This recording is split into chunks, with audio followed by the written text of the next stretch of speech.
Szeretettel köszöntöm a Civil Multimédia Televízió nézőit, és ma egy nagyon rendkívüli adásunk lesz, mert a vendégem, Juhász Zoltán, aki az egész civil multimédiának az eszmei szerzője, alapítója.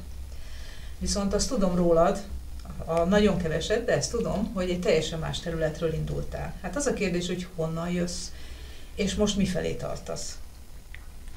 Én is sok szeretettel köszöntöm a kedves nézőket, és Szilvi, köszönöm, hogy elvállaltad ezt a beszélgetést, illetve meginvitáltál erre a beszélgetésre. Honnét jövök? Hát az egészen másik oldalról.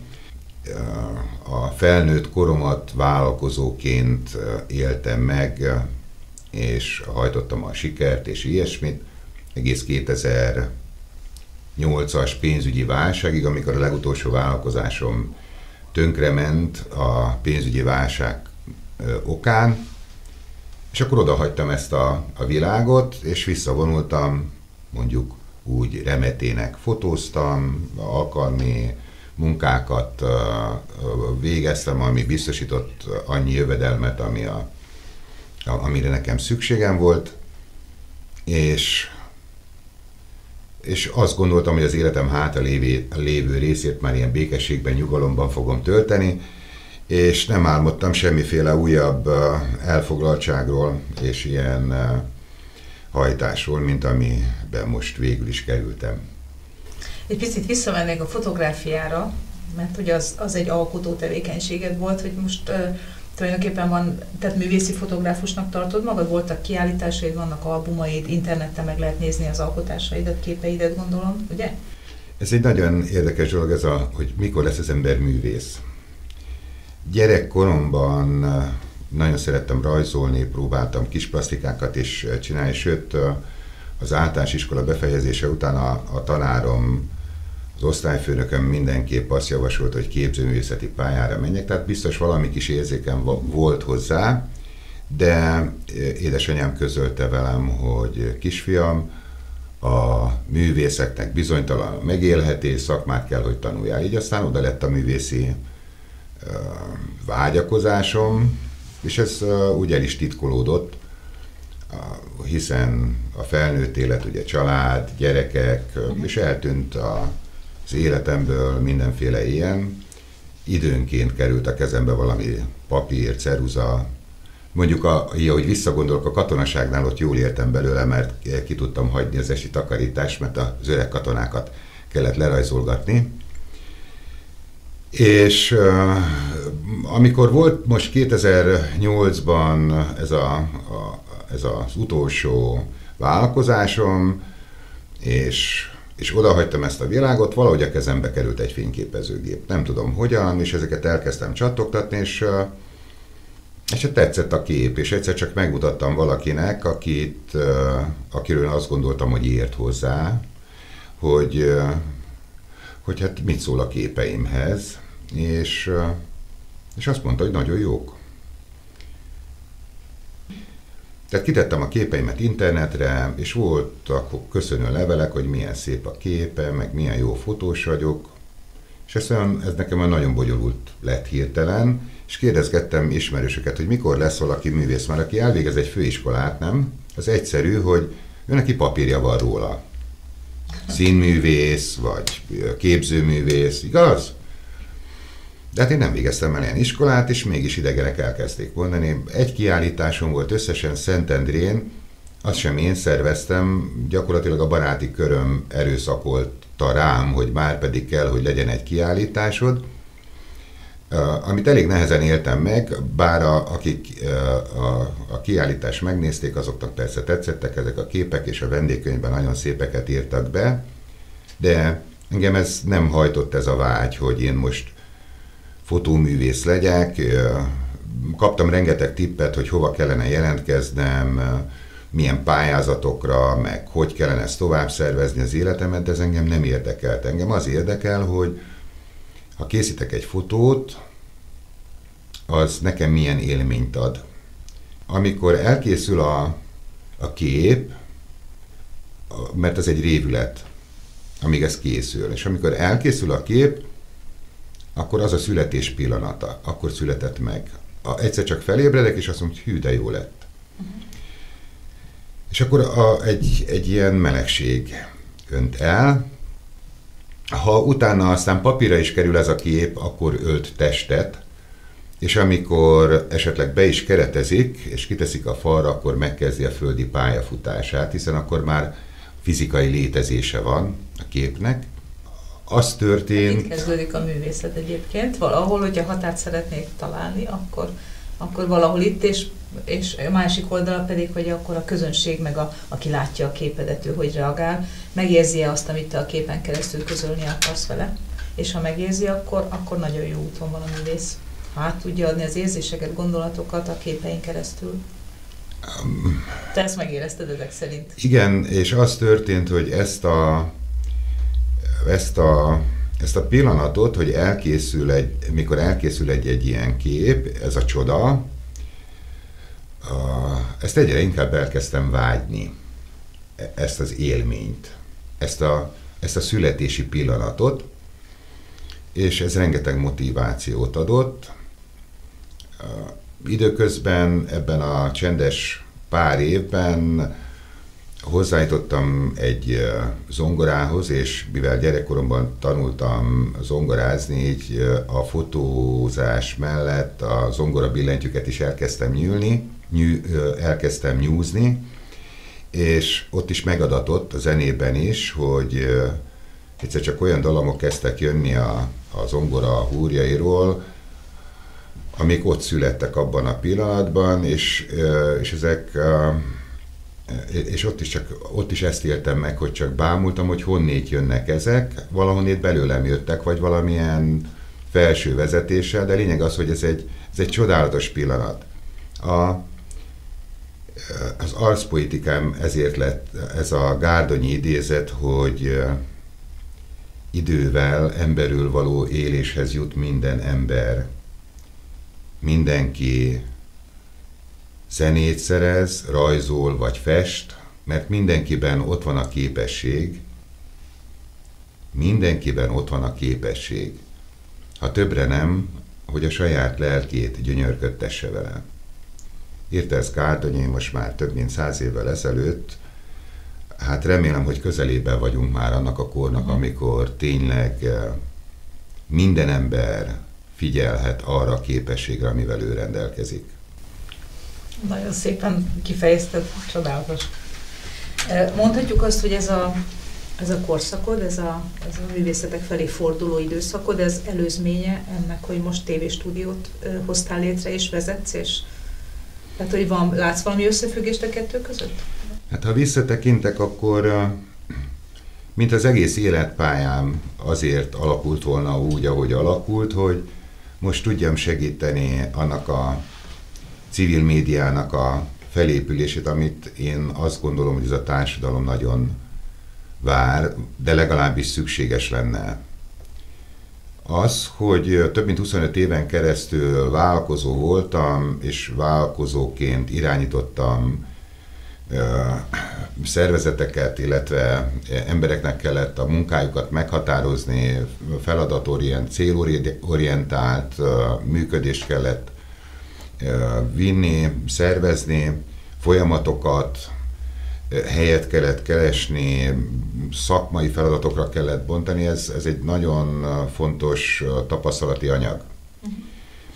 Aztán az, hogy lecsendesedtem 2008 után, és volt időm arra is, hogy a világ dolgaival elmélyültebben foglalkozunk, meg azzal a kérdéssel, hogy miért is vagyunk itt, miért is születtünk, mi is a dolgunk, mit jelent boldognak lenni, hogy van ez az egész bennünk, és hogy miért nem úgy van, ahogy lehetne.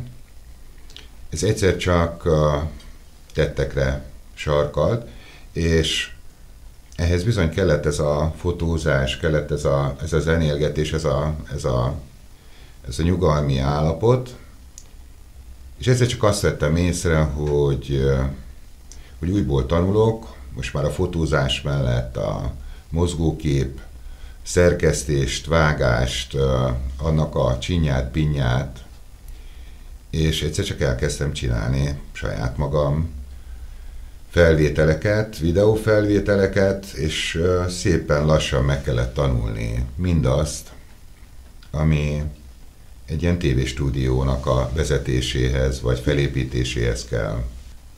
Arra a kérdésre, hogy honnan jössz, most már úgy érzem, hogy kaptam egy kis választ, de hogy hová mész, arra még nem. Mi a célod, mi a szándékod, mit szeretnél kihozni ebből az egészből? Hát ugye a végső célom mi az? Az egy gyönyörű kép, egy hatalmas diófa az udvaron, a tornác előtt, a tornácon egy zongora, ahol én zongorázgatok a nyári naplementében, a szomszédoknak, meg a saját barátainknak, akik ott ülnek a teraszon, és élvezzük az életet, hogy élhetünk, és gyönyörködünk abban a különleges csodában, amit a földi létezés jelenthet. De addig még van egy-két feladat, hogy ez realizálódhasson. Először is például a civil multimédiának fel kell épülnie teljesen. A civil multimédia egy alkotói közösség. Ugyan én kezdeményeztem, de ez nem az én alkotói közösségem, ez nagyon fontos. Minden tudásomat, tapasztalatomat igyekszem itt átadni mindazoknak, akik ebben a folyamatban részt akarnak venni. De ez egy bővülő alkotói közösség, amelyiknek napról napra, hétről hétre egyre több tagja van, és hívunk is mindenkit, országhatáron belül és országhatáron kívül is, mindenkit, aki érti a nyelvünket, és aki szeretne tenni valamit azért,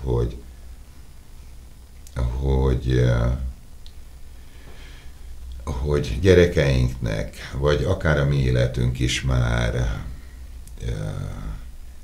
nyugodtabb, félelemmentesebb, és tiszta emberi érzésektől gazdagabb lehessen. És ez a hívó szó most már egyre többekhez jut el. Itt láttam a fiadat, egy kicsit mesélnél a családodról? Fiad már itt operatőrként dolgozik időnként. A két gyermekem van, a fiam a kisebbik, és van egy lányom, úgyhogy boldog ember vagyok, mert egy szem fiam van, és egy szem lányom. Nagyok már, felnőttek, és nagyon örülök, hogy a fiamban is megvan ugyanez ez a kreativitás, ez az alkotói vágy, és ő is húzódik ide az alkotói közösségben, és rendszeresen megjelenik. Sajnos a fiataloknak is, ugyanúgy, mint a középkorúaknak, bizony a megélhetés ma egy komoly kihívás, és ez rengeteg időt vesz el tőlünk, hogy életben tudjunk maradni. Hát ezért is kell ezt a civil multimédiát erősíteni, hogy segítsen azokban a folyamatokban, hogy többet tölthessünk magunkkal, vagy egymással, és hogy egymást erősíthessük. Te most gyakorlatilag csak a civil multimédia televízióval foglalkozol? Tehát ez a életed, hivatásod, főállásod? Igen, nem tudok más tenni most már, mert itt annyi a feladat, hogy tényleg napi 10 órákat kell itt tölteni, de ezt örömmel teszem. Megint csak az a szerencsés helyzet van a számomra, hogy azt, amit itt kell csinálni, az nem teher számomra, hanem egy boldogság. Barátaim kérdezik is, hogy bírod ezt, hogy reggeltől estig ezt csinálod, és féltő gonddal ajánlják, hogy többet fordítsak pihenésre, de nekem ez is pihenés, tehát én itt töltődök. Mert hát nap mint nap, hétről hétre ér az a boldogság, az a melegség, hogy újabb és újabb emberek jelentkeznek, csatlakoznak a kis közösséghez, és önként vállalják ugyanezt, hogy tehessenek valamit, értünk. Ki a tudása szerint, aki a formában tud segíteni, eligazodni, aki a léleknek tud tanácsot adni, aki a tudásunkat, a szellemünket tudja esetleg pallérozni. És pont mikor elfáradnék, amikor esetleg jön egy olyan pillanat, hogy na most elég, akkor megint megjelenik valaki. Ma reggel is jött egy ilyen élmény. Beállított egy vadidegen azzal, hogy látja, hallja, hogy mit csinálunk, és szeretne segíteni, és részt venni benne. És tegnap is volt egy ilyen. És ezek mindig újra, akármilyen fáradt is vagyok, ezek újból feltöltenek, és újból energiát adnak, és csinálni kell, és csinálni kell, és csinálni kell, mert van értelme. Hát a kiforrását még nem tudjuk, hogy milyen nagyságúba fogja kiforni magát ez az egész, de tudom, hogy vannak olyan terveid, hogy egy nemzetközi hálózatot szeretném majd ebből létrehozni, ugye? Igen, a civil multimédia, mint szisztéma a világon ismereteim szerint ez idáig egyedülálló. Ugye az a lényeg, hogy a civil multimédia nem üzleti szférából finanszírozott, és nincs mögötte semmilyen politikai, de egyházi támogatottság sem.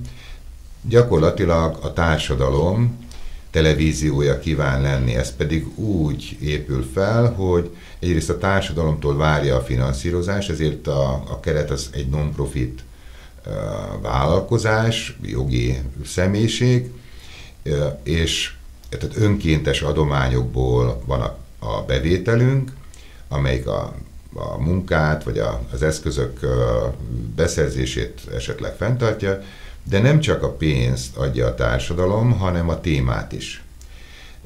Tehát így nincs egy külső erő, vagy egy felsőbb hatalom, amelyik megmondja, hogy nekünk miről kell beszélni, hanem mindazok, akik a nézők soraiból, vagy a barátaink köréből jönnek azzal, hogy ők akkor szeretnének erről, vagy arról beszélni, vagy ezt megmutatni, azoknak mind helye van a civil multimédiában. Hogyha ezt a rendszert sikerül kiterjeszteni, hiszen ma már a digitális technikával az ország, vagy az országhatáron túlról is bárhonnét küldhetnek be nekünk anyagokat, amiket a civil multimédia alkotói közössége nevében rakunk fel a weblapunkra, és most már hamarosan a szerkesztett adásokba, akkor ez teljesen kiterjedt, és tényleg a társadalom televíziója lehet. Maga ez a rendszer most már egyre több részletében kidolgozott, és egyre inkább alkalmazható, viszont ha ez megvan, akkor szeretnénk ezt a tapasztalatot, ezt a tudást a Föld bármely nemzetének ajánlani, átadni, mert hogy ők is megvalósíthatják a saját civil multimédiájukat, és ha elképzeljük, és merjünk nagyot álmodni, ha elképzeljük azt, hogy a nemzetek sorban valósítják meg a saját médiájukat, és ezek a médiák összekapcsolódnak egymással is, akkor kialakul egy olyan világméretű fősodratú civil média, amelyik képessé teszi az emberiséget arra, hogy a sorsát a saját kezébe vegye, és saját igénye szerint alakítsa, szervezze meg az életét. Hát azt hiszem, hogy ez a hihetetlen nagy dolog, amit te megálmodtál, és amit már elkezdtél megvalósítani, ez így mondhatjuk azt nagy szavakkal, hogy így az emberiség számára ez egy hatalmas nagy kilábalási lehetőség a mostani válságból. És szívből kívánom, hogy ez minél gyorsabban valósuljon meg, hónapok alatt, egy év alatt, mert hogy ennek nagyon fontos, tehát nagyon, nagyon időszerű, hogy ez most létrejöjjön, és a világ tényleg jó irányba meg tudjon változni. Úgyhogy azt hiszem, hogy mindenki nevében hálásan köszönjük a hatalmas nagy erőbefektetésedet, a zseniális ötleteket, a rengeteg munkát, amit beleteszel. Jó, tudom, nem szereted az ilyen mondatokat, de ez kikívánkozott. Én is nagyon szépen köszönöm, és nagyon jól esnek a szavaid. Egyszerűen a jelmondatunkkal tudom csak mind azt aláhúzni, amit teszek, hogy tegyük jobbá együtt a világot. Nekem ez egyedül nem fog sikerülni. Akkor fog sikerülni, ha minél többen csatlakoznak hozzánk, ugyanezzel a szándékkal, hiszen mindannyian itt élünk a Földön, mindannyian földlakók vagyunk. és ezen a földön, amíg ezt az életünket éljük, itt kell megteremtenünk mindent ahhoz, hogy boldogok lehessünk, hogy félelemmentes életet élhessünk, és hogy szerethessük egymást. Köszönöm szépen Zoltánnak, és köszönöm szépen a nézőknek a figyelmet. Reméljük soraink között köszönhetjük a következő adás alatt is. Viszontlátásra! Viszontlátásra!